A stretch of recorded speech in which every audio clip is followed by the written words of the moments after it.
આજે તો રસોડામાં મારું તો કામ વધ્યું ને બધું જે દૂધ મેં ઉકળવા મૂક્યું હતું ને બધું ઉભરાઈને હેઠું આવી ગયું. તો હે એવરીવન, સ્વાગત છે મારા મિની બ્લોગમાં. તો અતિ રાંધણ સેટ એટલે આપણે કરવી હતી તૈયારી રસોઈની. તો આપણે માર્કેટ ગયા હતા ને બધી વસ્તુ લઈને આવ્યા હતા, કેમ કે રસોઈ કરવાનું ફિક્સ જ હોય કે રાંધણ સેટને તે આપણે શું બનાવવું છે. તમારે ફિક્સ જ હતું કે શું બનાવવું છે. ને પાછું આપણે 2 દિવસનું બનાવવાનું હોય, સાતમનું ને સેટનું. સાતમને દી ઠંડુ ખાવાનું હોય, કેમ કે આ આપણે પટેલમાં નાની સાતમનું મહત્ત્વ વધુ છે મોટી સાતમ કરતાં, એટલે આપણે બધા આ સાતમ વધુ પાળીએ.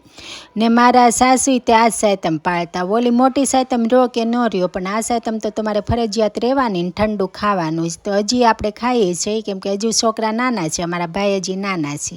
જ્યાં સુધી મોટા ન થાય ત્યાં સુધી આપણે ઠંડુ ખાઈશું ને આ સાતમ પાળીશું. તો સાતમની તૈયારી કરવી હતી, એટલે જો આપણે શું બનાવીએ છીએ તમને એમ વિચાર થશે. તો આજે હું બનાવું છું સેવ રબડી. તો એના માટે મેં દૂધ કાઢી લીધું હતું ને એમાંથી ને દૂધ થોડુંક એક્સ્ટ્રા લઈ લીધું હતું ને એમાં ક્રિસ્ટલ પાવડર ઉમેરી દીધો હતો ને એને મિક્સ કરી લીધો હતો.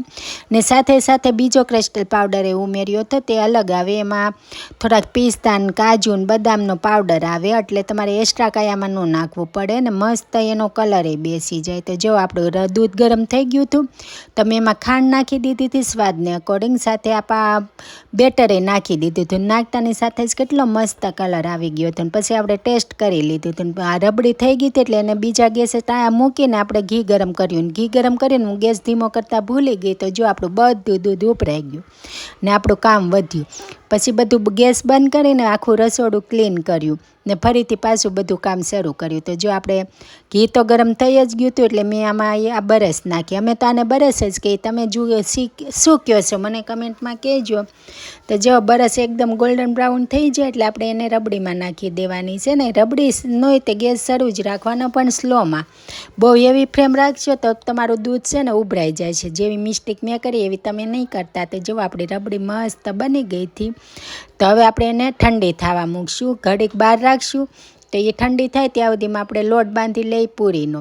કેમ કે પૂરી કરે ઘણા, ઢેબરાય કરે ઘણા, તરખુણિયા ઢેબરાય કરે. અત્યારે સેટને દી તો બધું ઘણું ખરું રસોઈ કરવાની હોય, પણ અમારે ગોળ પૂરીનો જ પ્લાન હતો. ને તીખીને મોળીને ગળીને વેરાયટી ઘણી જ હોય, પણ આજ મારે એક જ પૂરી કરવાની હતી ને એ તીખી. તો જો આપણે તીખી પૂરી કરવાનો બધો મસાલો નાખી દીધો હતો ને લોટે બંધાઈ ગયો હતો. પછી એને રેસ્ટ કરવા મૂકી દીધો, જેથી સોફ્ટ થઈ જાય. ને આપણી જે રબડી હતી એને ફ્રીજમાં મૂકી દીધી, જેથી તે વધુ ઠંડી થઈ જાય. ને રબડી ઠંડી થાય ને તો જ ખાવાની મજા આવે. તો હવે આપણે બે ગયા પૂરી વણવા.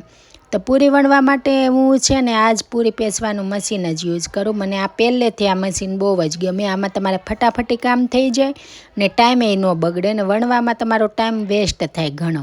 તો જો આપણે એક પછી એક બધા લુવા બનાવી લીધા ને મસ્ત પૂરી પેસી લીધી. ને જો ઘડીકમાં તો બધી પૂરી પેસાઈ ગઈ હતી. તો હવે આપણી બધી રસોઈ બનીને તૈયાર થઈ ગઈ છે. તો હાલો હું તમને બતાવું કે મેં શું બનાવ્યું છે. તો જો આપણી રબડી તો જો કેટલી મસ્ત ને ઘાટી થઈ ગઈ હતી.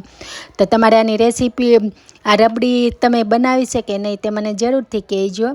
તો હવે આપણે સર્વ કરશું. તો એના માટે મેં રબડી નાખી દીધી, સાથે પૂરી નાખીને એની સાથે મેં આ ભરેલા સીંગું કરી હતી ભીંડાની, ને સંભાળ્યા મરચાં કર્યા હતા ને સાથે રાયતું કર્યું હતું. તો રાયતાની રેસીપી જોતી હોય તો મને કહેજો. અને વિડીયો ગમે તો લાઇક, શેર, ચેનલને ફોલો કરવાનું ના ભૂલતા. તો મળશું નેક્સ્ટ વિડીયોમાં.